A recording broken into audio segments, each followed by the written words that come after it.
3 weeks after a small-town police chief resigns following a public outcry for his firing, his former bosses are feeling the heat. The uproar in Barre Township began after Two Jack's Tavern owner Jack Nadwarnick's arrest in May. Police caught him urinating outside the bar, and officers say he was drunk and aggressive. He was arrested for felony resisting police, and Thursday he pleaded to a lesser charge, but not before some words from the judge. I can tell you, I don't want to see you here again, and I definitely don't want to see you here again with anything involved with negativity towards law enforcement.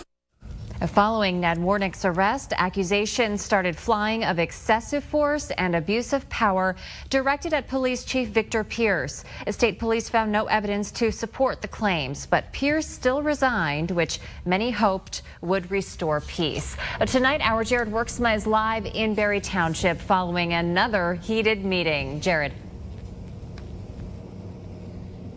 Well, Kate, the unrest in this town over the last few months has been unprecedented, even for a community much larger. And the Barre Township board members themselves have been faced with pressure and decisions unlike any of their predecessors. But still, the people that live here want to know what happened and why.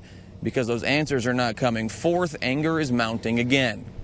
I don't want to hear that about he resigned.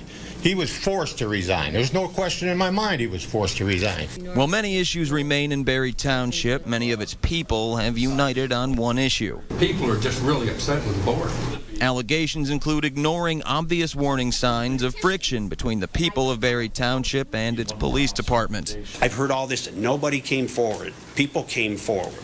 Wes, you know I came up here before all this went down, and we sat with Victor right there, and we talked for 2 hours. I said, you need to get this under control, Victor, because there's a lot brewing and things are going to explode around here. Claims the board bowed to the whims of Jack Nadwarnick and other business owners. I would suggest that if you see any businessman doing something, you turn your head, because you might be the next victim.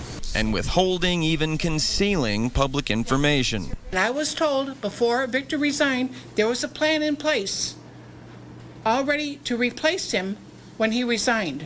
And this came from a board member's mouth. As far as I'm concerned, this board should resign. We tried for weeks to talk with the board about some of these allegations. You don't want to say anything about any of this? Last night was more of the same. It was a closed session. It had a personnel. There are lots of things that you can talk about here. You can't say everything's a closed session matter. Do you not think that you owe it to people that elected you to give them some answers in a civilized manner? In a closed session, I cannot talk about it. All right, now we were approached by several people at last night's meeting saying that there is a petition circulating to recall all 5 of the Barre Township board members. We also heard from people throughout the community today that they are aware of it. However, we have not been able to find a copy ourselves, and the Barre County Clerk's office says that a recall petition has not been submitted for language approval.